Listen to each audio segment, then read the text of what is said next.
మీరు తీసుకునే అదే మందులు, అదే నాణ్యమైన మందులు, కానీ సగం ధరకే. అవును, మెడ్ప్లస్ బ్రాండ్స్ పై 50 to 80% తగ్గింపు.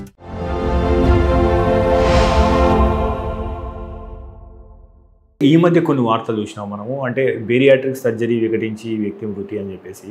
సో అంటే ఇందులో ఉన్న రిస్క్ ఫ్యాక్టర్స్ ఏంటి? సో ఇది మంచి క్వశ్చన్ అడిగారు సార్. చాలామంది తెలియక అంటే బెరియాట్రిక్ సర్జరీ అంటే ఏదో కాంప్లికేటెడ్ సర్జరీ, లైఫ్ రిస్క్ ఉంటుంది అది ఇదని కాదు సార్.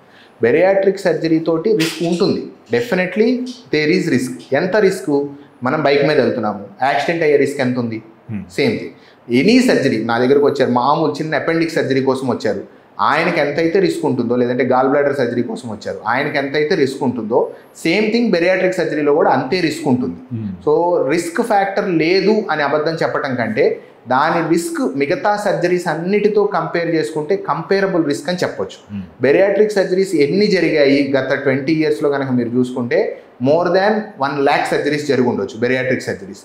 అందులో హార్డ్లీ మనకి డెత్ అయినాయి అని చెప్పింది 1 or 2 cases. Okay, rather than కాకపోతే ఓకే ఈయనకి ఏ ప్రాబ్లము లేదు, ఈయనకి అసలు జబ్బే లేదు, కానీ ఆపరేషన్కి వెళ్ళాడు అందుకని ఈయనకి చచ్చిపోయారు కాబట్టి ఇది చాలా పెద్ద విషయం అంటున్నారు. కానీ ఊబకాయం అనేది ఒక జబ్బు అనేది ఫస్ట్ మనం గుర్తించాల్సిన స్టేజ్కి వచ్చాం. ఎవరు గుర్తించారు first?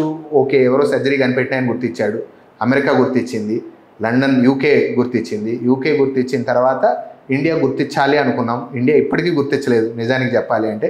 But right now things are changing. Okay, insurance company accept చేస్తుంది అంటే అర్థం ఏంటంటే ఇది కాస్మెటిక్ కాదు, ఏదో కంఫర్ట్ కోసం చేస్తున్న సర్జరీ కాదు, పేషెంట్కి ఒక జబ్బు ఉంది, జబ్బుని ట్రీట్ చేయడానికి చేస్తున్న డిసీజ్ కాబట్టే ఇన్సూరెన్స్ కంపెనీస్ కూడా దే ఆర్ కమింగ్ ఫార్వర్డ్. ఇంకా అన్ని రాలేదండి, అన్ని ఇన్సూరెన్సెస్లో కవర్ అవ్వదు, but there are few insurances, elite insurances who will say okay if there are right indications. Right indications అంటే BMI more than 35 with diabetes or hypertension ఉన్నప్పుడు they will accept. Okay sir, అంటే సాధారణంగా ఎంత ఖర్చు అయితే sir సాధారణంగా bariatric surgery range ఎంత ఉంటుంది? బెరియాట్రిక్ సర్జరీ ఖర్చు అవుతుంది. ఎందుకు మెయిన్గా ఖర్చు అయ్యేది సార్, దాంట్లో వాడే స్టేప్లర్స్ అంటాం. మనం లోపల ఏవైతే స్టమక్ కట్ చేయడానికి లేదంటే పేగుని జత చేయడానికి వాడే ఇన్స్ట్రుమెంట్స్ ఉంటాయో ఆ ఎక్విప్మెంట్ అనేది కాస్ట్లీ ఎక్విప్మెంట్ సార్. సో బేసిక్గా ఆ స్టేప్లర్స్కే మనకి ఆల్మోస్ట్ 1.5 to 2 lakhs వరకు ఖర్చు వస్తుంది స్లీవ్ గ్యాస్ట్రెక్టమీ తీసుకుంటే. లేదా బైపాస్ సర్జరీ అయితే కొంచెం తక్కువ అవుతుంది. బట్ బెరియాట్రిక్ సర్జరీ పర్సే ఒకవేళ ఎస్టిమేషన్ ఎంత అవుతుంది అంటే ఒక 2.5 నుంచి 4 lakhs వరకు డిపెండింగ్ అపాన్ పేషెంట్ ఫ్యాక్టర్స్, తీసుకునే రూముని బట్టి వీటిని బట్టి ఖర్చు అవుతుంది.